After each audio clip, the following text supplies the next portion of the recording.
Subscribe to our channel by clicking the subscribe button. Click the bell button and enjoy the latest uploads from our channel. कर दिया अनुपमा ने अपने अनुज से promise वादा, अब करेगी ये दो बड़ी बातें। नमस्कार, welcome to Hungry Spirit channel. स्वागत है आपका आपके अपने चैनल हंग्री स्पिरिट्स में।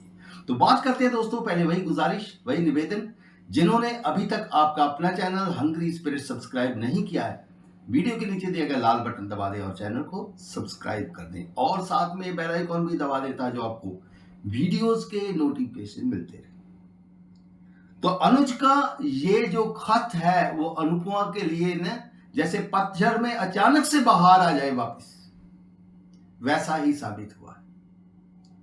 अनुज के इस खत ने अनुपमा की रूह में एक नई जान फूंक दी है। अब अनुपमा विल बाउंस बैक।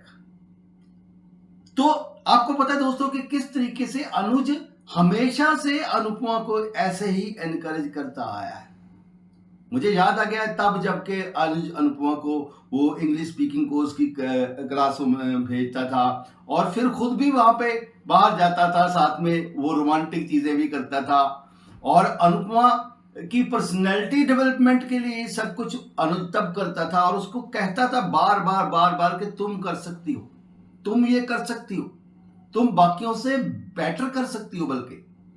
और फिर कैसे अनुज ने अनुपमा को ऑफिस में भी एक अहम मुकाम दिलाया। अनुपमा जाना नहीं चाहती थी, ऑफिस ज्वाइन नहीं कर, मैं कैसे उसने कहा कि क्यों नहीं, तुम कर सकती हो। और अनुपमा बराबर बड़े बड़े फैसले अनुज के साथ लेती थी, जिसके के तब के लोग थे जो मालती देवी वगैरह, तब को उनको बड़ी तकलीफ होती थी। तो आज अनुपमा जो कि वापस से वही पुरानी हम देख रहे हैं अनुपमा बनती जा रही थी, वहीं पे बस आई चलाई इतने साल से चल रही है और वही शाह परिवार की जो है सेवा कर रही है। बस इसको खाना दे दिया, उसको ये कर दिया, वो कर दिया, खुद के लिए कुछ नहीं कर रही थी। तो ये इस सबसे कहीं ना कहीं अनुज जहां पे भी है उसको तकलीफ है। तो हालांकि ये पुराना लेटर है, लेकिन पुराना लेटर भी आया किस मौके पे, जबकि अनुपमा बिल्कुल टूट चुकी थी और अनुपमा का जो आखिरी निशानी भी वो चली गई थी अनुज की। अनुज के इस खत ने उसको एक आखिरी वापस निशानी भी दी एन मौके पे। हालांकि डेफिनेटली अनुज किसी प्रॉब्लम में होगा और अनुज को अब ये सब निकालेंगे वहां से। अनुज ने क्यों लिखा? क्योंकि अनुज के लेटर में उसने ये भी कहा कि कल को मैं ना रहूं, और लेटर में ये भी कहा कि इसका मतलब ये नहीं है कि मैं जा रहा हूं, और फिर कहा कि मैं आ रहा हूं, मेरा इंतजार करना, आने में देर लग सकती है लेकिन आऊंगा जरूर। बट तब तक तुम ये करना, एक तो आध्याय को कभी ना छोड़ना और दूसरा अपने ऊपर फोकस करना, खुद के बारे में सोचना, खुद को प्रेम करना बहुत ज्यादा जरूरी है, तभी आप दूसरों को प्रेम कर सकते हो भाई। तो अब वापस अनुपमा जो कि बहुत टैलेंटेड है, अनुपमा इस छोटी छोटी अनु की रसोई के लिए नहीं बनी हुई है, ये अनुज जानता है भली भांति। अनुपमा जिसने कि वो सुपर शेफ का वो जीता है, अनुपमा जो कि बेहतरीन डांसर है।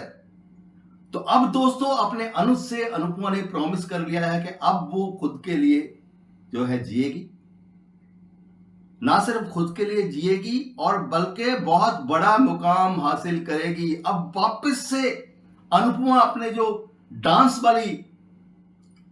वाला जो टैलेंट है उसको वापस से लेके आएगी। हो सकता है कि शुरुआत जो उसका प्ले है प्रेम का, उससे ही करे, क्योंकि कहीं ना कहीं अनुज की जगह अनुज ने अपनी एक शैडो जो प्रेम है वो भेज दिया है, क्योंकि प्रेम भी तो वही करता है जो अनुज करता था।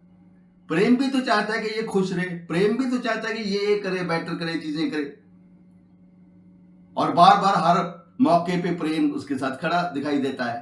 तो यहां पे प्रेम के साथ ही मिलके प्रेम का वो प्ले भी करेगी, प्रेम के साथ जो है अपनी डांस की प्रतिभा को भी दूर दूर तक फैलाएगी और अनु की रसोई को बहुत ही सक्सेसफुल मुकाम पे पहुंचाएगी। वर्ल्ड वाइड उसकी अनु की रसोई की चेंज होंगी और इसके लिए उसको करना होगा ये कि तोशु के लिए कोशिश करे कि हमेशा के लिए अनु की रसोई के दरवाजे बंद हों दोस्तों। तो कैसा लगा आज का एपिसोड आपको कमेंट कीजिएगा। देखते रहिए चैनल हंग्री स्पिरिट। धन्यवाद। Subscribe to our channel by clicking the subscribe button. Click the bell button and enjoy the latest uploads from our channel.